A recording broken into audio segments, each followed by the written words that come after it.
Joining us now, great pleasure, Senator Rand Paul of the state of Kentucky. Senator Paul, thank you, sir. So I'm just kind of hearing through the grapevine, Hillary reported this, your friends on the other side of the aisle are really not listening to the votes yesterday in Kentucky and New Jersey and Minneapolis and Seattle and New York and so forth. What you thinking? Well, it kind of reminds me of the explanations for the stock market going up. One day the stock market will go up and they'll say it was caused by this. Then the next day it goes down and they'll say it was caused by the same exact explanation. So we all have the same set of data. We all saw that they got creamed. A very blue state of New Jersey, we almost won. A pretty blue state of Virginia, we won in a small, close election. But these are big, big signals of something, some dissatisfaction, sort of a wave of dissatisfaction with Biden's policies. Now, in Virginia, also, you have to give credit where credit is due. Glenn Youngkin ran a great campaign. Winsome Sears is a great candidate, and they deserve, the bulk of the credit. But if you add New Jersey to that, you say, my goodness, is there a wave of dissatisfaction with Biden policies? And I would have to say that there's a strong argument for that. And yet you have Democrats saying, well, we just didn't pass all of our socialist spend and debt. We didn't pass it all fast enough. That's why the voters are upset with us.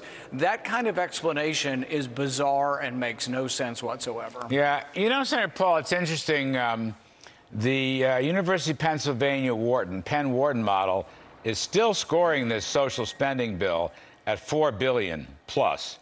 I beg your pardon, $4 trillion plus. I and others think it's still $5 trillion. It's just gimmicks. And things like, welfare and assistance for immigrants and big increases in health care and big increases in social spending, and all that infers big increases in inflation. The economy was the biggest issue in Virginia, and a big piece of that was the inflation concern. Is no one listening? You want to poll something that polls close to zero, giving people who illegally came into the country $450,000 apiece for being separated from their family. Yep. That polls close to zero across the United States, whether you live in a blue, purple, or a red state. But as far as inflation and prices, people are seeing it in the grocery store, they're seeing it at the pump. But I think the inflation of this year is from the enormous $3 trillion deficit of last year. We've already locked in at least $3 trillion for this year. So I see 5% and higher for, a long time into the future. But I think it could be 10. I think it could be 15%. I think it could be bigger than anybody imagines, because we've never, ever borrowed this much money in such a short period of time. And the American consumer's not stupid. The American voter's not stupid. They know where this blame goes. It goes to Biden and the Democrats and this extraordinary amount of debt we're accumulating. Senator Paul, it just occurs to me, why do we need an increase? In other words, you had all these emergency measures in 2020 and early 2021. The one, in fact, last winter was not bipartisan. They had to jam it through with reconciliation. The emergency's over. We have a different economic situation. Why do we want to spend additionally at all? That's what I don't understand. Well, it's the opposite of what we should be doing. The alarm bells should be ringing about inflation and about instability. The instabilities are out there because inflation isn't uniform throughout the system. We should be alarmed at the rules that are applied to truckers and Uber drivers that is causing this snafu off of Long Beach and all these ships sitting there with containers.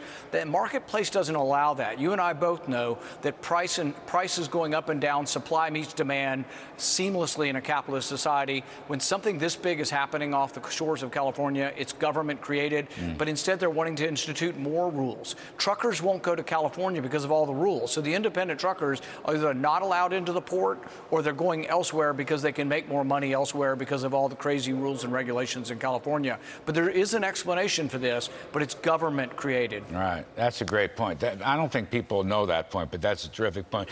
Last one, Rand. I think you've got a Fauci hearing tomorrow. Is he finally going to fess up that there was gain-of-function research money going into Wuhan, or what? He needs to. I don't think he will. But the reason why it's very important is this kind of research is still going on, and we could have another lab leak that could create much more havoc. This disease that we're dealing with has a 1% mortality, and that's bad. But what if the next virus that leaves from a lab has 15% or 50%? Fauci will not admit this because he doesn't want culpability or responsibility. But we need to get to the bottom of this because we should quit funding this. research money from Fauci's NIH is still going to Wuhan. As we speak, the money is still going to Wuhan. He hasn't learned his lesson.